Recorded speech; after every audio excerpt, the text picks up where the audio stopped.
us, and I'll start with the world champion bull that was Bruiser, and Mr. Page down to my far left, Mr. H.D. Page. H.D. was, oh yeah, Long John, Long John. Last night we made the, thanks Chad, we made the presentation to that champion classic bull. Now it was Long John. That bull had just a tremendous day today. Yeah, he did. You know, I'd like to say, you know, for Chad and Julio and Matt Sharping and Jared Allen, I know how disheartening it is when you spend hours upon hours with these guys and they're truly part of your family, and you have the highest expectations, and right here when all the chips are down and things doesn't work good, you know, so I'd like to take my hats off to you guys. I've been in that spot, and I know how bad it is. But you know, when it all comes together, that feeling so rewarding. It makes all those days you just forget about them, you know, for that moment. So I was tickled to death with Long John is out here, and you know, he brought that same day here last year when he was a classic world champion. So something about this day and this town, he brings his A game, and so I was sure tickled that he brought it today. Obviously, it is a competition, and everybody wants to win the world title. Everybody wants to become Stock Contractor of the Year. There's only one world champion. There's only one Stock Contractor of the Year, and this year's honor went to Mr. Chad Berger, our Stock Contractor of the Year. Chad, and we know that everybody wants to win all of these prestigious honors, but at the same time, you know great bulls, and like Mr. Page said, you guys respect each other and the animals that you guys bring. But this is how many now? This is number 5. Number 5, and I know this is a pretty special one. Yeah, it really is. We work real hard at it, you know. We assemble I try to find all the best bulls that, you know, we're trying to raise some. HD, my hat's off to him. There's nobody got a better breeding program. And he just cleaned up on all the ABBI events this week. And I got to go out and find mine. He just raises all his. But I'm, you know, it's an honor to you know, when you have competition like HD and Gene Owens and all them guys that are got great bulls, and to, you know, the 35 guys pick who they think's got the best set of bulls. I had 17 picked to come here. That was more than anybody that way, and I'm sure HD's got a lot more bulls here through all the ABI competitions he's got, and those guys are just great. Yeah. So it's a great honor, and without all my partners that help me out doing this, and Joey Hale's my main guy that hauls them, takes care of them when they're on the road, when I'm home buying cattle, and so it's a great honor, and I'm just thrilled to win it again. 5 times, and probably not finished anytime soon. Well, they're all, you know, everybody's out here scrambling around trying to get bulls for next year and stuff, and we're just going to work hard at it, and you know, let the chips fall where they may. But yeah, we're going to try hard to win it again, and I'm sure HD and Gene Owens and all the other guys are going to try to do the same thing. But it's, you know, we work hard at it, and you know, heck, if any of them guys win, like HD said, we're all friends. Heck, we see each other on a week in, week out basis. This is the greatest sport in the world. Everybody, all the bull riders help each other ride and cheer for each other. And heck, when HD bulls buck as good as they do, nobody likes to watch great bulls better than I do. And today, Long John was just better than the rest, and hats off to him. Hats are also off to the young man to my right. As we switch gears, we know the bulls are half the equation, but Cooper Davis just had a fantastic run here this weekend. Cooper, 21 years old, right? 21, just still a baby to a lot of the guys hanging out here. We've heard so much about the work ethic that you put in coming into this thing, and everybody in the bull riding world now, if they didn't before, now know the name Cooper Davis. I'd like for you to take just a minute and introduce a couple of people that we saw on stage with you tonight. They're sitting out here. My little boy, Maxton, and Caitlin Elliott, which is soon to be my wife in about 3 weeks. So not just you making your first trip to the PBR World Finals. You brought along some special company. Try to describe that, put it into words, how good this ride was, especially knowing that someday he's going to look back on this and watch and see how proud he is of his father. you know, being able to provide for your family is a big thing, and you know, with him being out here, it makes it that much sweeter. And my grandparents and mom and dad wanted to come out here, and a few days after us, but they wanted to watch him, and really didn't want to. I wanted to bring him the whole 9 days that I was going to be out here because I didn't want to be away from him, and you know, it just makes it that much sweeter. You can tell, obviously, someday. I mean, he is wide-eyed. He's paying attention. He's gonna be a golfer. Gonna be a golfer. What I was gonna say was he's gonna be happy about this moment for quite some time when he looks back on it. Now let's look back on it from your standpoint. When you look at the beginning of the season, you won Denver, correct? I actually had the good fortune of interviewing you back in January at the National Western Shootout there in Denver, Colorado. And for the first time, I think I had seen you in person and saw what you got accomplished there. Fast forward through the season, can you sum up the roller coaster that it has been for you? Did you expect in January, standing in the winner's circle in Denver, did you expect to be at this podium in Las Vegas? You know, honestly, no. I didn't have the confidence in myself at the beginning of the year, and it showed. I fell off 17 bulls in a row. My first few built Ford Toughs, and you know, got on a little roll there before the break, and Lambert brought it to my attention that I needed to lose a couple pounds, and you can take that either way. You can be really mad, or you can look at it like those guys see something in you and see enough that, you know, they know you've got the potential to do it. So going and putting the work into it, you know, I think that proved to myself that I could do it a lot better than the way I had been, and you know, here it is now. Well, if you were lacking any confidence at all, I mean, I'm crossing my fingers, I know everybody else is, that you have all the confidence you could possibly have at this moment. You'll continue to have that as we get ready to start the 2016 season. I want to take a minute and open this up. If anybody has any questions, there's a microphone right over here to my right. Please feel free.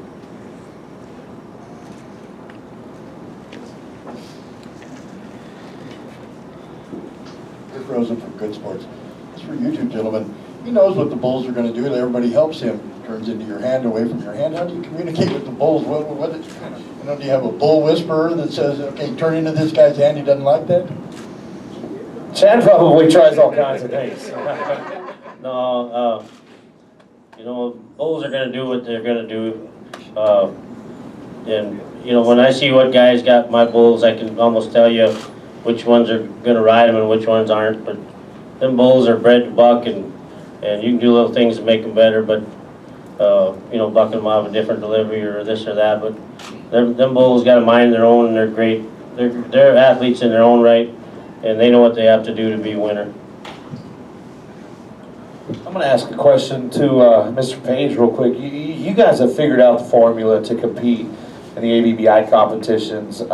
There's a lot more to it than just showing up and hauling these bulls. It's not like you go to a sale barn and you just pick up bulls. You guys spend a lot of time on your nutritional program, just like, you know, like Cooper Davis. You regulate their feeding programs, their exercise programs. There's a lot more that goes into it than people realize. Yeah, well, most of our dealing with the young bulls, it's more about handling cattle. Handling has more to do with it, I think, than anything. But nutrition and all that, it all, you know, has a hand in it. But just genetics and getting these things to a certain point, you know, this is all foreign to those bulls, especially until they're 5 or 6, 7 years old, till they've seen it before. So it's our job just to get them to where you can haul them, unload them, get them in a pen, and they'll lay down, they'll eat and drink, and they'll do things like they're supposed to do. And all the cameras and the people around and the loud noises, all that stuff they're not used to. So it's our job just to make them, is prepare them best you can to for the uncomfortable surroundings, you know. And then like Chad said, they're animal athletes, and they have an idea what they're going to do when that gate opens. Even when they're yearlings and 2-year-olds, they've already got a plan. When that gate opens, they know they're going to get their front end up, they're going to kick, they're going to turn. They got most of them have a direction that they prefer. So in their mind, I think they're preparing themselves, you know, mentally. So it's our job to try not to distract them with all the other stuff. Just let them do their business. You know, they're bred to do that, and that's the funnest part for me is preparing those young bulls and getting them ready to come here. Any other questions? Yes, ma'am. Hi, Jolie Jordan with Rural Radio and Pro Rodeo Live. Mr. Page, for you, kind of a two-part. First of all, can you talk about how early on that you knew Long John would be as special? You obviously have a lot of really nice bulls, and can you talk about kind of how early on you saw that potential, and also you've had a lot of really nice bulls through the years, really top level. How does he stack up with the other ones you've had? I think with his size and his athletic ability, I think he's probably, when everything works right, he's ranker than probably any bull that I've raised, but when he was a yearling, I come close to hauling the cell barn, so I didn't have the greatest hopes for him. He was always a big, gawky, thing.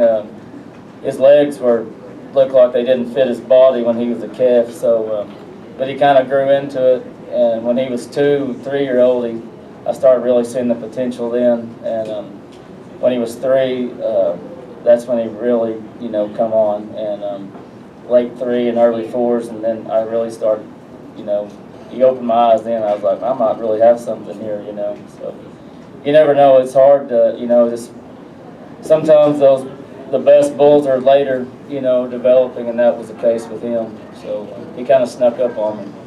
You almost took him to the sale barn.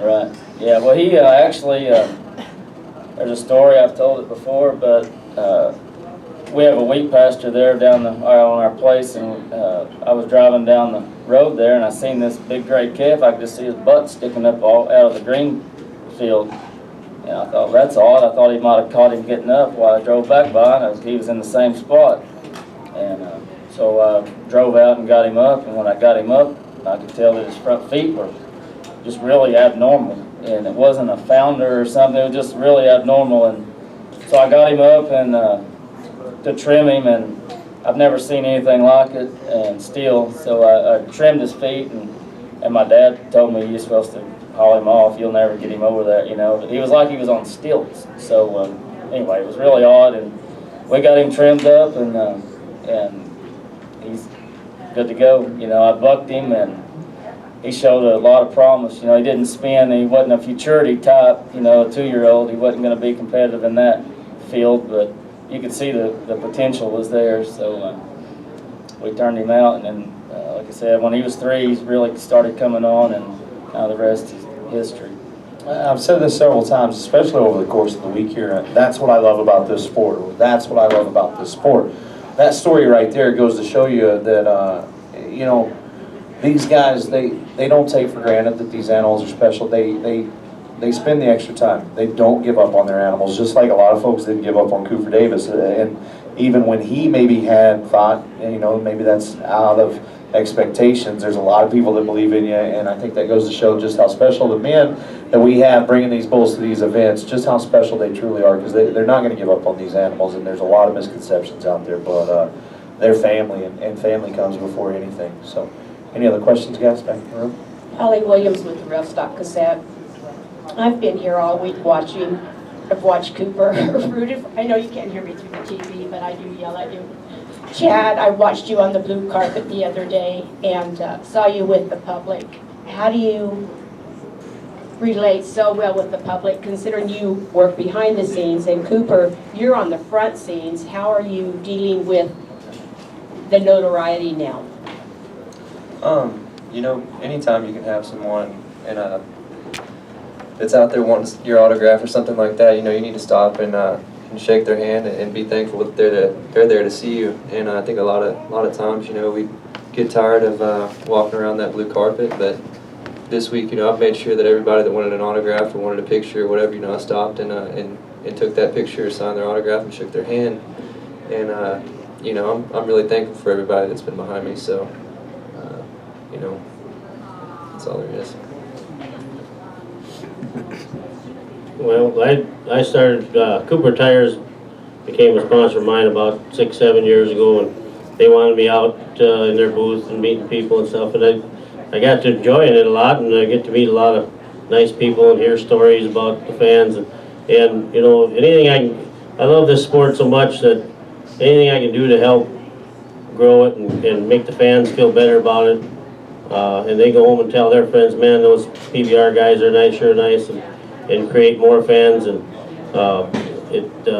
you know, and if I can make it grow, that just makes my deal better. That means I can be in this business longer. And so I love, you know, and I like I like to do things for some of the, I don't know if you want to call them needy or some of the handicapped people and stuff, and make them feel really good and give them a shirt or something. And it just makes me feel good, and I know how much it means to them kids, and so I guess I enjoy it. I'm going to interject here because I'm going to tell a story that Chad doesn't know that I know, but my parents just happen to be kind of in the general area. Earlier this week, Chad walked up to a young man and he looked at him and he said, "Hey, where's your?" You had no idea I knew this story.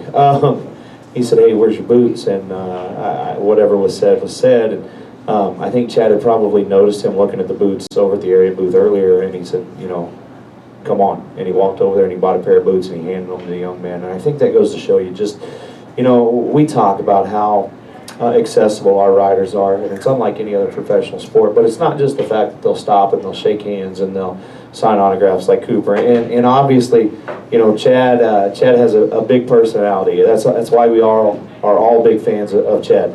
Cooper, I'm going to venture to say, is probably more like I am away from here, more a little on the shy side, but at the same time understands the importance and how this is fan-driven. None of us would be here without the fans, and these guys know that, and it truly is a special opportunity for us to spend this week with everybody and to give back.